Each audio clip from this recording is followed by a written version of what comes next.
music down real low. Now we can start the show. Ladies and gentlemen, welcome back to the Friday Nitro Review. Sorry about the break. It was WrestleMania weekend. This man was in Vegas.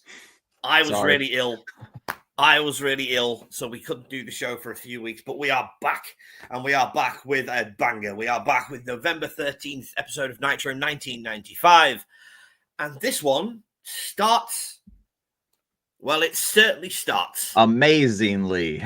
Yes, it starts. So I, unfortunately, have only just seen this 5 minutes ago because my version of Nitro didn't have this on. But this starts with Hulk Hogan dressed in a black Phantom of the Opera mask.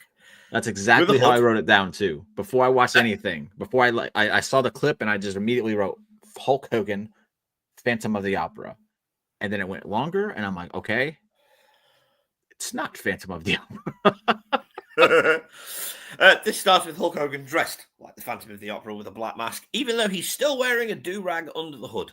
And as my cohort, co-host, and co-conspirator, what am I doing? I'm Nick the Geek. He's Jimmy. Yeah. Let's get on with the show. Sorry. Yeah, hey, everybody. Intro was completely off then. Sorry, I'm excited to be back.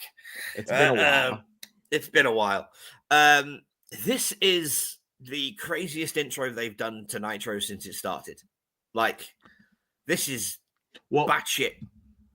I'm trying to think. I think they did do like the intro with Mongo, Heenan, and Bischoff before they went to this. I kind of wish they wouldn't have. I wish 8 o'clock struck, Monday Nitro started, and this is the first thing people saw. Because I'll tell you what, had I never watched wrestling before in my life, I would have been like, what is going on? And I would have tuned in just to see. Yeah, just to see the chaos unfold. Yeah. But Hogan, as we said, is dressed like the Phantom of the Opera. He turns around and talks about how the vitamins and prayers are immortal and will never die, and he's powered by the vitamins and the prayers, and how Macho Man is going to bring him the head of Ming on a silver platter. He repeats this line 5 times. I counted 5. And how he doesn't trust Sting anymore because Sting obviously walked out with Luger last week, which is fine because that's a good bit of continuity. That's necessary. And then, from nowhere, Hulk Hogan produces Skeletor's sword. Was it Skeletor's for real? Or was it just... Yes, that was a replica of Skeletor's sword. That is amazing. I'm watching that thing again. I totally did not see that. No, that is a replica of Skeletor's sword. It has Hordak on the hilt. Hordak, for anyone that doesn't know, is Skeletor's master that gives him his powers in He-Man and the Master of the Universe. Yes, I'm old. Right? Man. I'm wiping that tear away, dude. That's awesome. That is actually awesome. Yeah. I know it wasn't intended to be that awesome, but it is awesome. No. It's awesome. I wanted to save that for you. But yes, he has a replica of Skeletor's sword. Now, as my colleague, cohort and co-conspirator here has mentioned, this is probably because Randy Savage was serving Ming's head. Yeah, he wanted him to serve. He wanted to serve his head on a platter, and how better to serve someone's head on a platter than chopping it off with a sword? I guess maybe a battle axe would be better.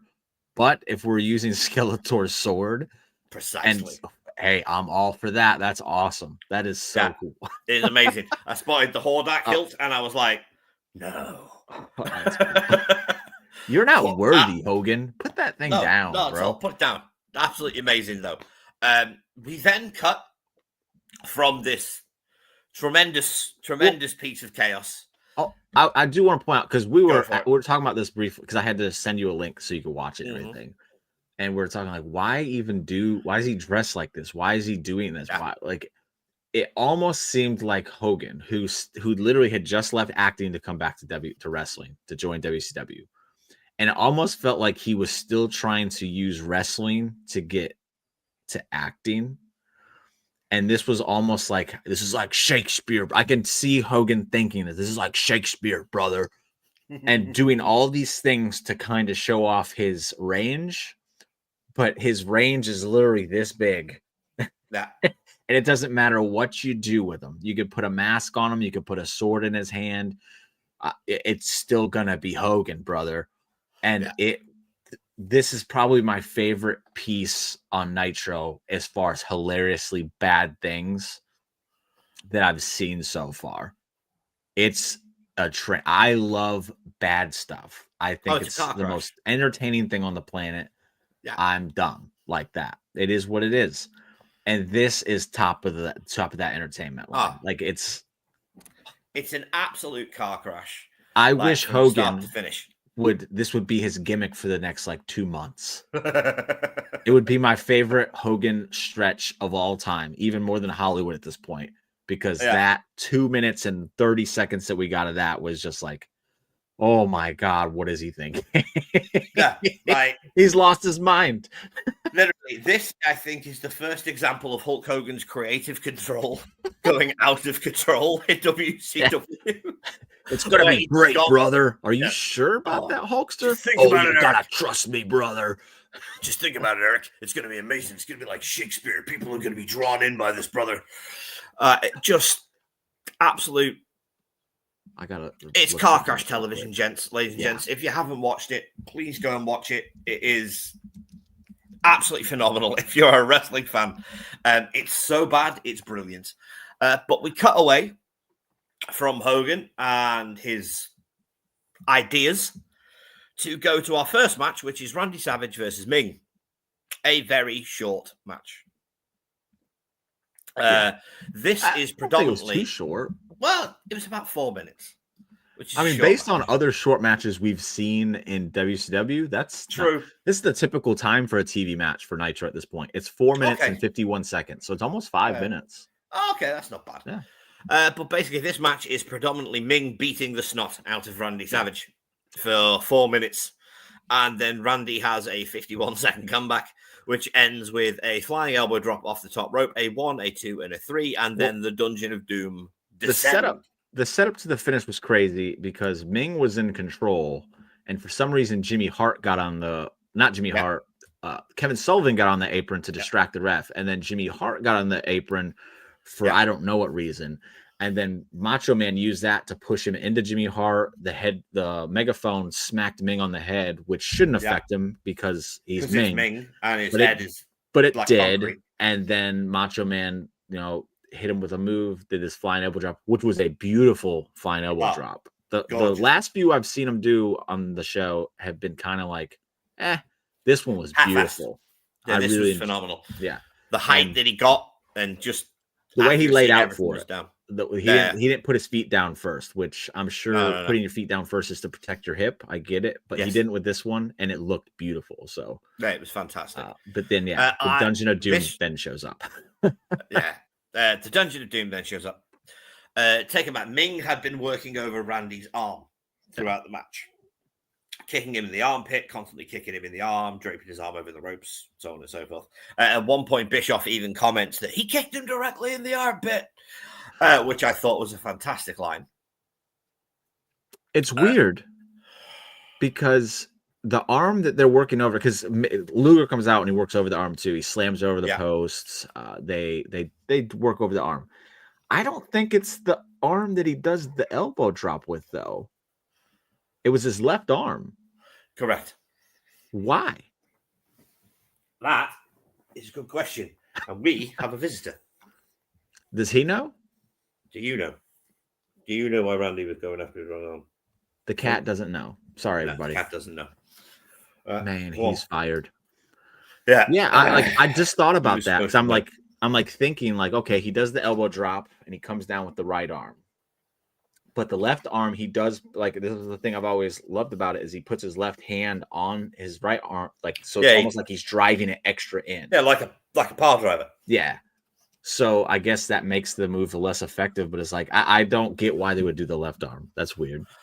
No, well, there is a technical reason for it. Okay, I'm all ears. Halloween Havoc.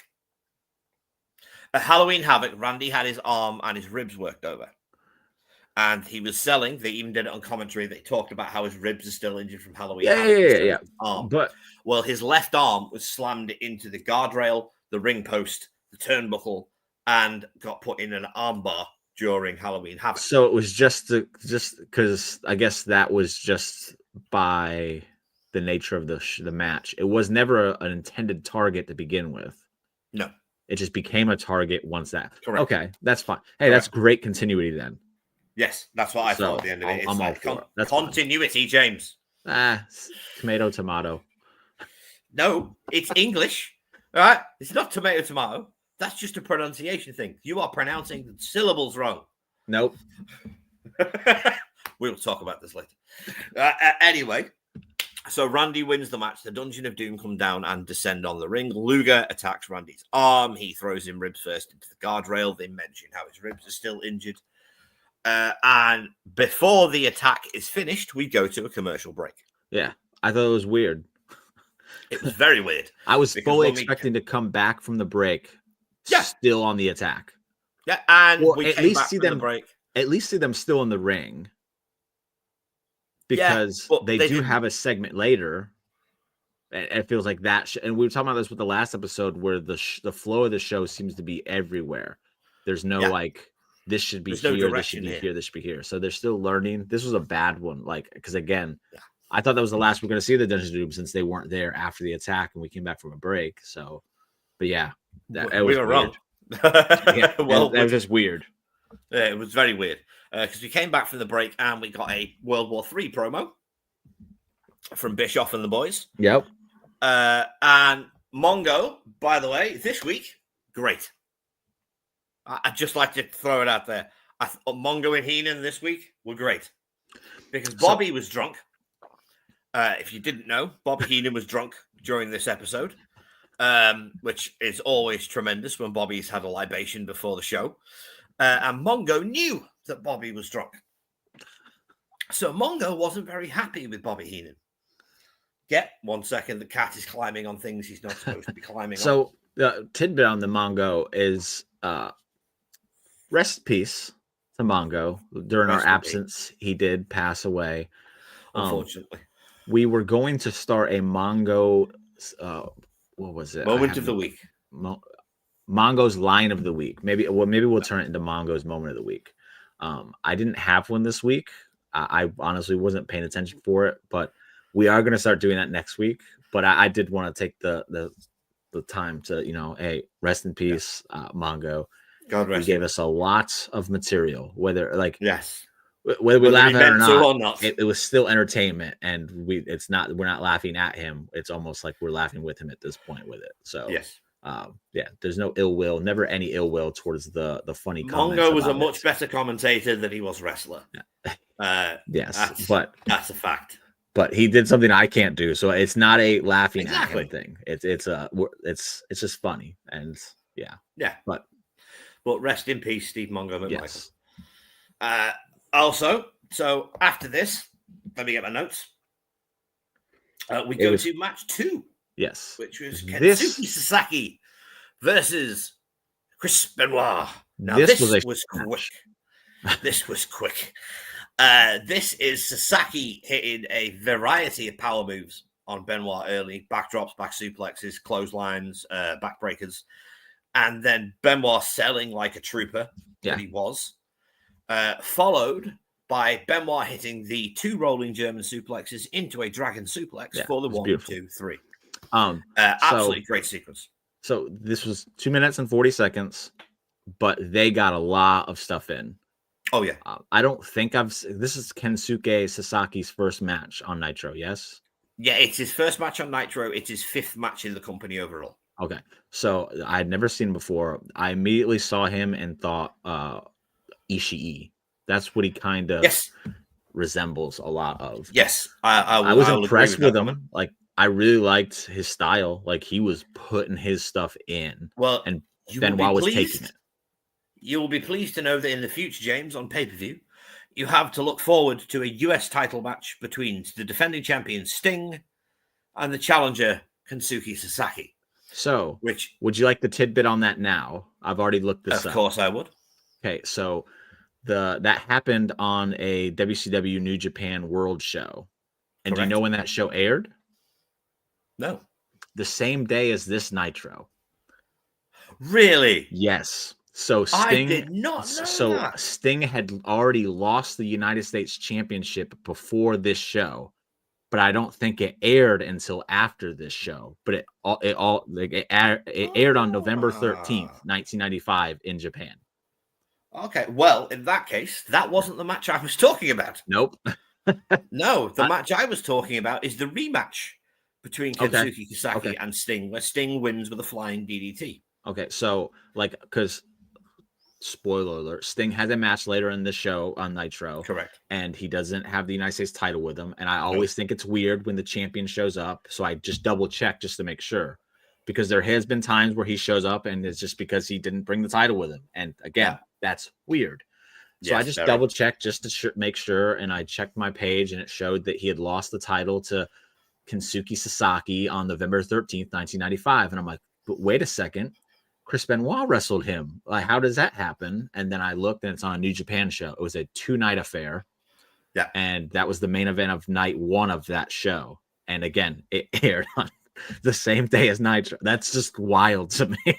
That's crazy. But yeah, like, there's the tidbit of the day that, again, I got to teach you something about Sting. That is a strange booking choice by WCW. Yeah. A very strange booking choice by WCW. But we're not going to see the end of strange booking choices by WCW before this night ends. So this match, as you say, 2 minutes, odd, very short, very impactful. They got a lot of stuff in. Benoit looked great. Sasaki looked great. Looked good in defeat because that was a beautiful dragon suplex. They made the most of their time they were given. It made me want to see more of Sasaki. Like, I really liked what I saw of him. Well, you will. You will get to see more of Sasaki. He's part of Heenan's Japanese contingent. Awesome. That are being brought in. But we immediately move on from Sasaki versus Benoit to our 4th match, which was the longest and best match of the night. After a quick World War III promo on commentary, we've got a lot of those tonight, which I'm always fine with. That's why, because I didn't get a World War III promo. I got a Saturday night promo. And, no, I got a World War III promo. Oh, and Saturday night this week looked amazing. Also, in that Benoit match, I don't know if you caught this because it didn't happen on the Nitro before, so I can only assume that it happened on Saturday night between the 2 Nitros. They announced Chris Benoit as the newest member of the 4 Horsemen. Yes. Like, I don't know when that happened, but it happened. That happened on a house show, if I remember correctly. That's even dumber. Yeah. I think that I'm happened looking on a this up house. I think that happened on a house show. I could be wrong, but my memory's a bit sketchy from '95. I am old. I'm looking this up because it just seems like a wild. Sure. Benoit joined the Horsemen. It didn't give me the exact time. Come on.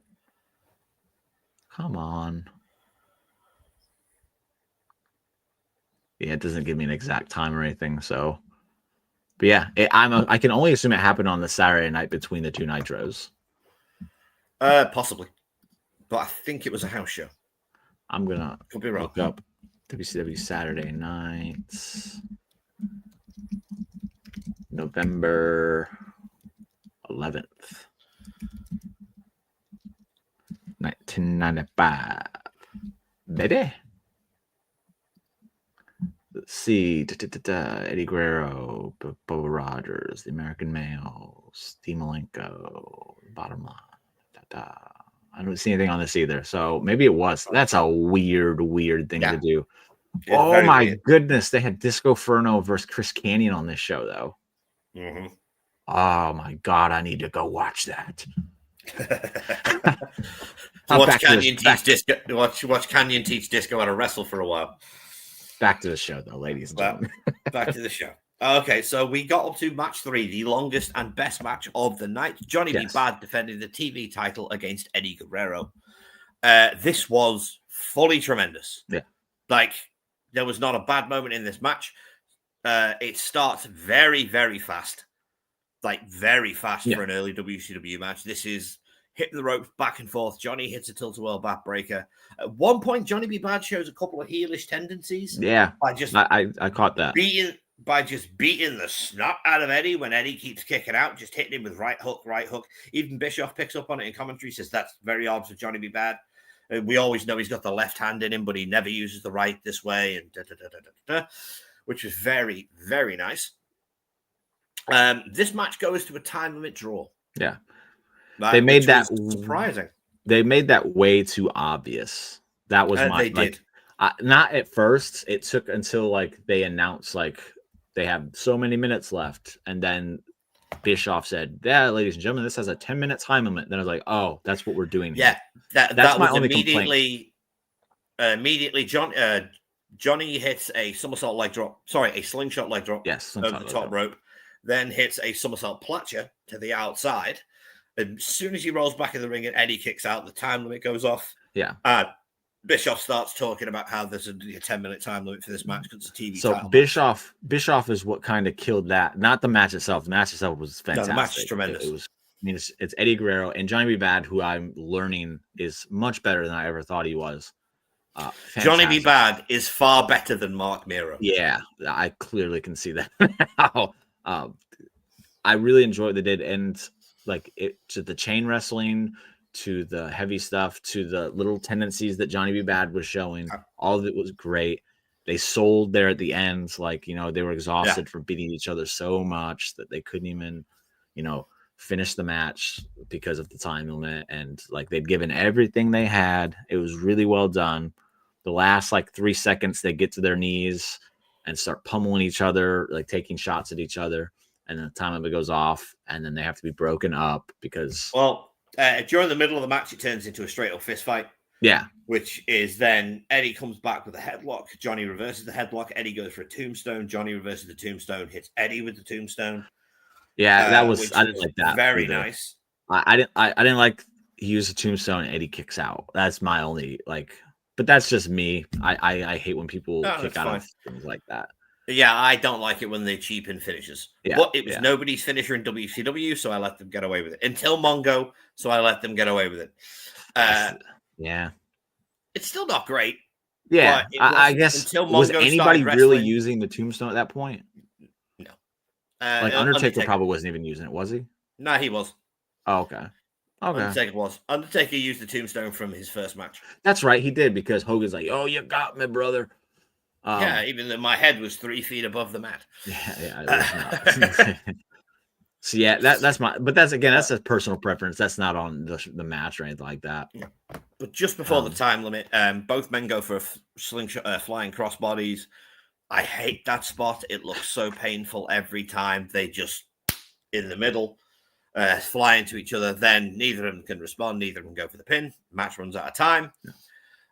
Johnny stands up and celebrates. Eddie raises his hand, but then Eddie goes to snatch the belt off him, which is very Eddie Guerrero at this point. Before that, they had to break him up, and Johnny kept pushing Eddie in the face, which goes back to that little tendencies that he was showing. Yeah. And then it was Eddie having to show grace before Johnny B. Bad kind of calmed himself down and checked himself. I'll be interested to see if that goes anywhere. And I will also say, well, they are having a rematch at World War III next week. Okay, I didn't hear that. It is the first match on the show next week's Nitro. Okay. So, man, I wish this was a program. I hope it continues on after that. I hope it's like another time of a draw. Honestly, so do I. Because these are guys that could go and have one of those matches like Johnny B. Bad had against Brian Pillman in the first pay-per-view I saw, where I became a fan of Johnny B. Bad. I want to see more of that. But I wanted to point out that this is week 11 of Monday Nitro, and this is the first time that the television title has really been defended, other than the time Diamond Dallas Page beat Johnny B. Bad in like 5 seconds, which didn't count. Don't count. So thank you. It's about dang time. It's the TV title. It should be on TV. I was going to mention this, that it's very nice that the TV title is finally being held up on what is supposed to now be the flagship show for WCW. At this point, they are advertising Nitro more. Nitro is getting pushed more as a Monday night thing because they're going live against Raw now. They're up at the same time slot. Ted Turner's starting to become more invested in the company, and Bischoff is getting more control. He's not just an announcer. He's starting to be the quote-unquote president backstage. Yeah, put that thing on the TV more. That's what I want to see. Yeah. But this match ends. We then get we then cut to the commentary team, and Bischoff announces that Hogan wants Sting next week. And I sat there because I hadn't seen the beginning of the show at this point going, why? And then now that I have seen the beginning of the show, this makes a lot more sense. Yeah. Because Hogan has gripe with Sting walking out with Luger and he doesn't know what he's thinking. So he wants to get Sting in the ring to look him in the eye and figure out exactly where Sting lies.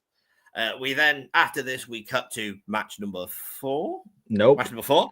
Match number 3. The Giant, Kevin Sullivan, and Jimmy Hart interview with Mean Gene, which would have made sense to put after the break when they were destroying Macho Man.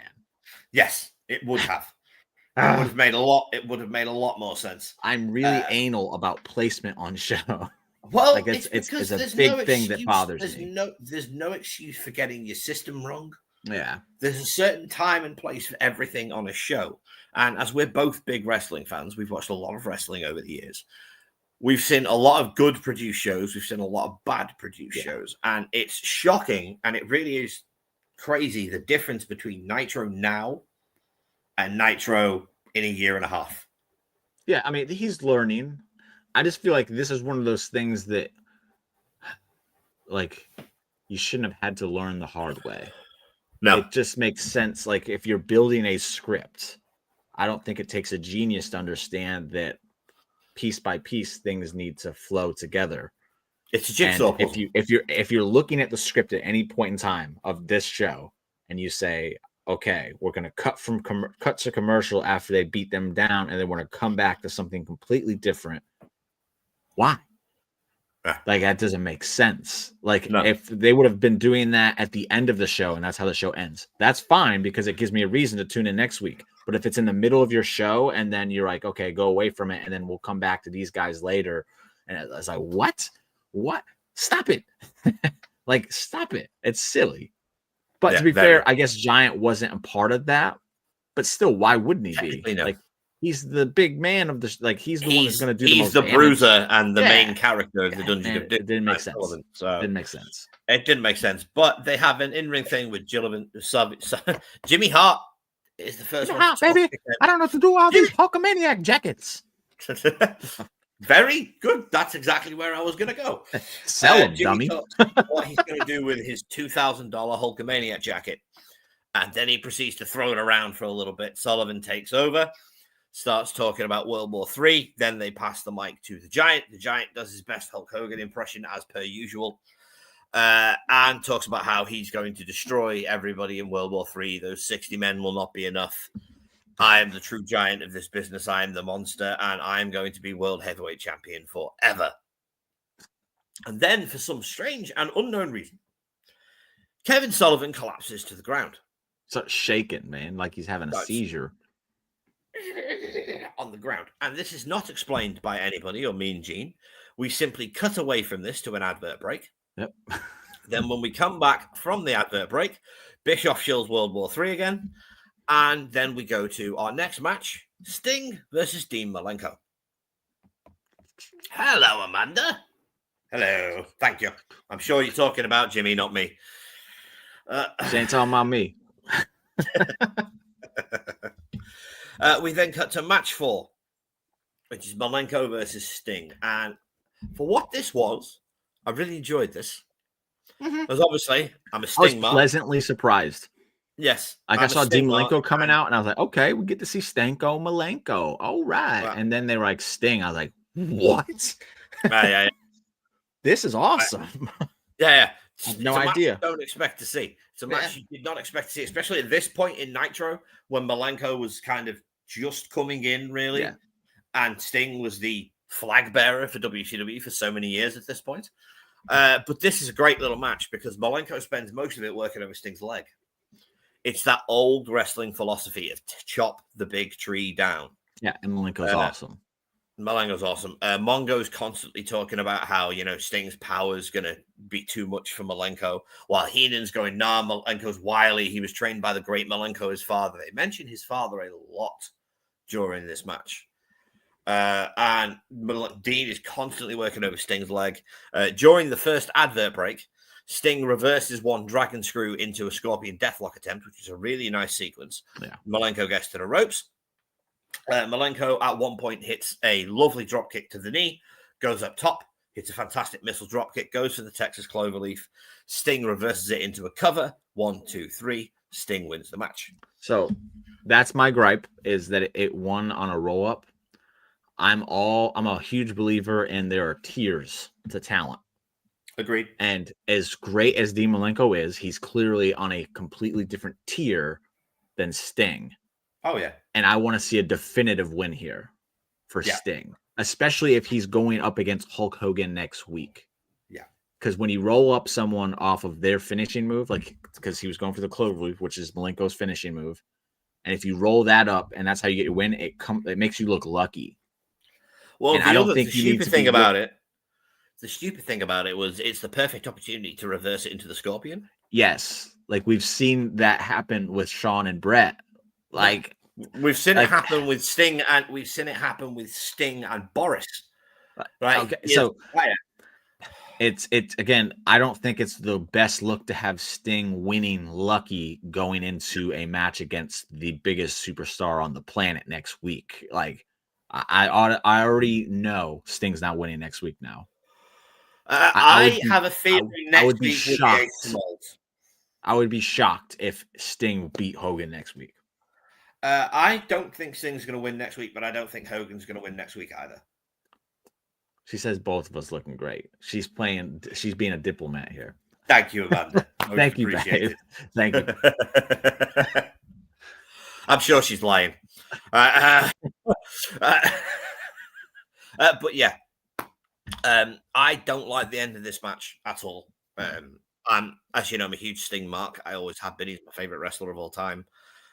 Watching Sting get a roll-up victory when, as you say, he's due to wrestle the biggest star that they've got in the following. And again, he portrays him as Malenko. Like it's not like it would hurt Malenko. No, not at all. We just saw him have a competitive match with Sting. That's all it took for Malenko to get his due in this match. So getting rolled up is like, why? They do this a lot. It's kind of becoming a repetitive thing on Nitro that they need to knock off.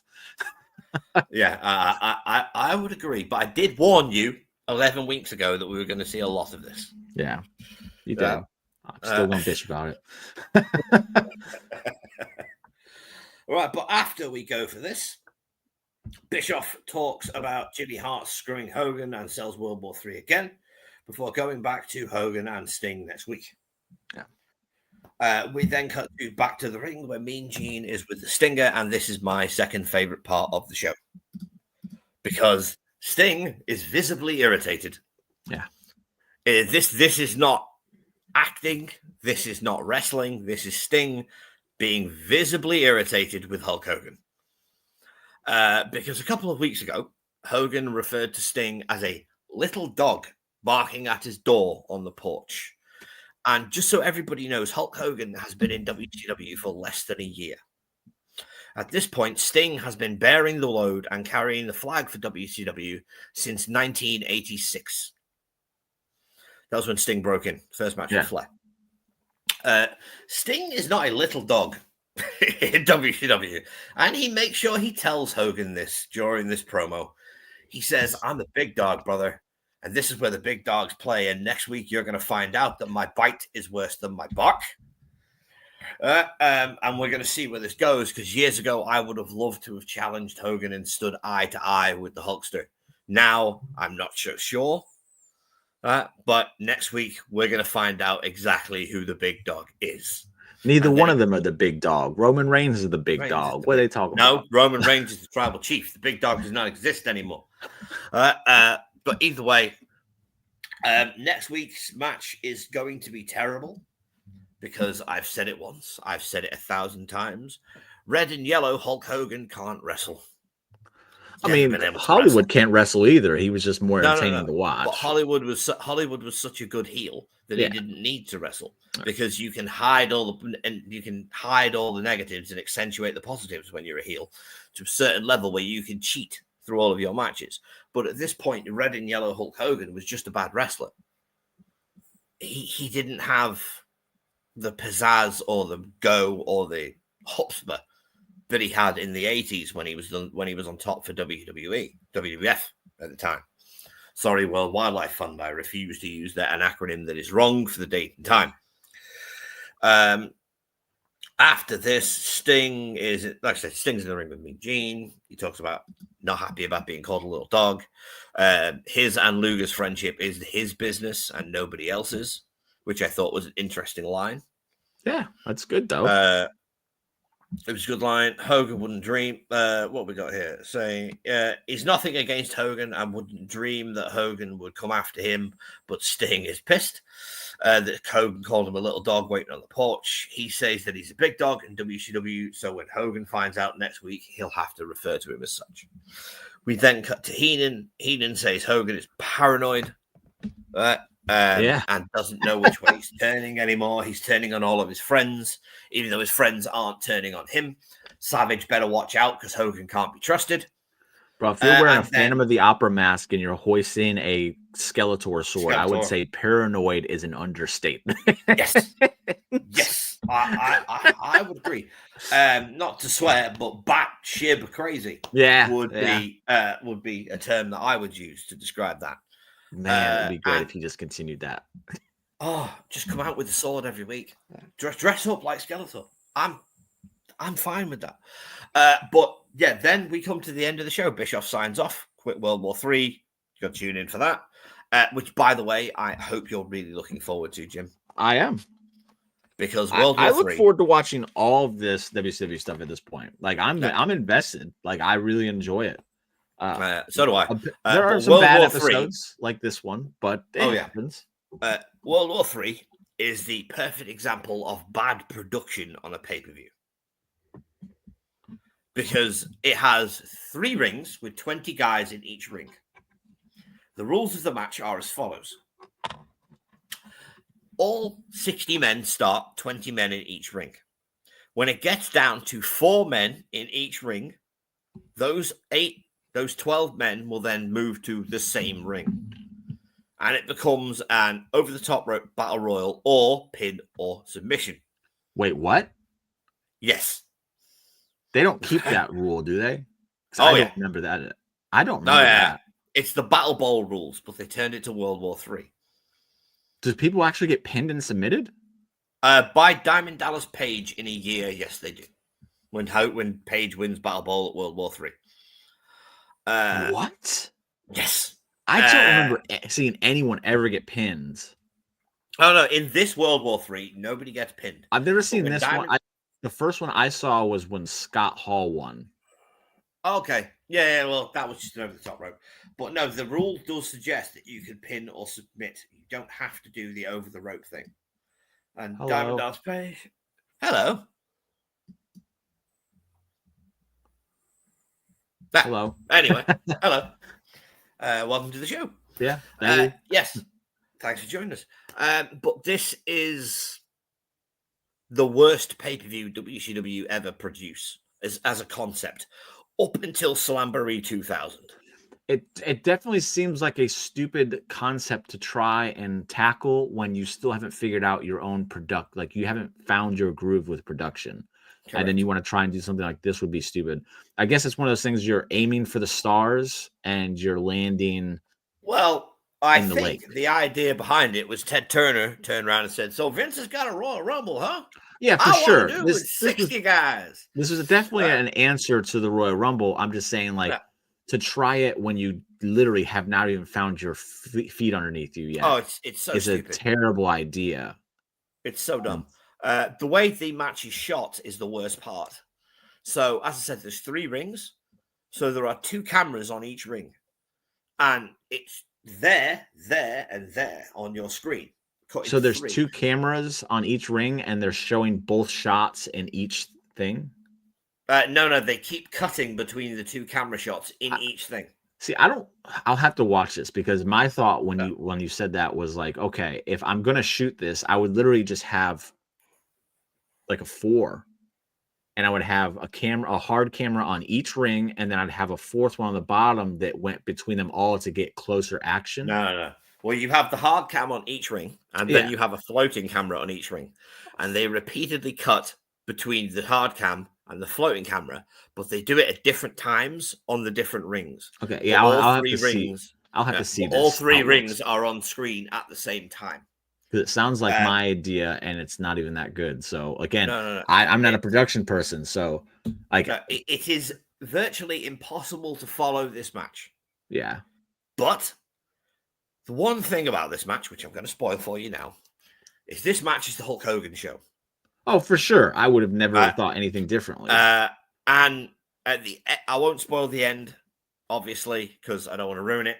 But the end of the match is my favorite part. It's my favorite part because it is so Hulk Hogan. What happens after the match specifically is the most Hulk Hogan thing Hulk Hogan has done up to this point in WCW, brother. He's got one so up himself. I really hope you're looking forward to World War III. But Jim, it is that time of the show. Now, I don't see it being a very good one this week, but what is your grade for the episode of Nitro on November 13th, 1995? I don't want to give it a bad one because, again, opening? I didn't hate Randy Savage and Ming. I didn't hate Benoit and Sasaki. I loved Johnny Bad and Guerrero. Yeah. Sting and Malenko was good. It was a 7-minute match. I just didn't like the ending. Mm-hmm. The Hulk Hogan thing to open was just next level awesome cringe. I would say it was hard to get invested though because of the placement of everything. So maybe I would have. I don't know. This just seems like they threw a bunch of stuff at the wall and was hoping something would stick. Something would stick. I don't want to give anything more than a C. I would agree.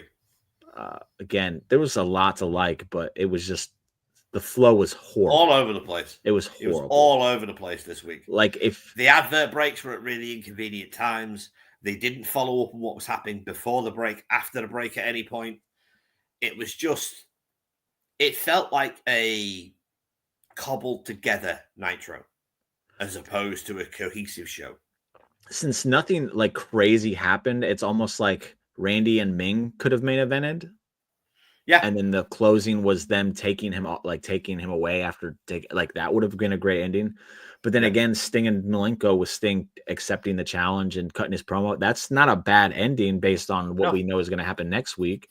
True. And then again, Eddie Guerrero and Johnny B. Bad could have been a main event because it went to a time limit draw. And again, there was no other like big time match on the show. That was the biggest match of the night. Oh yeah. And that could have main evented. So it's just all just really weird.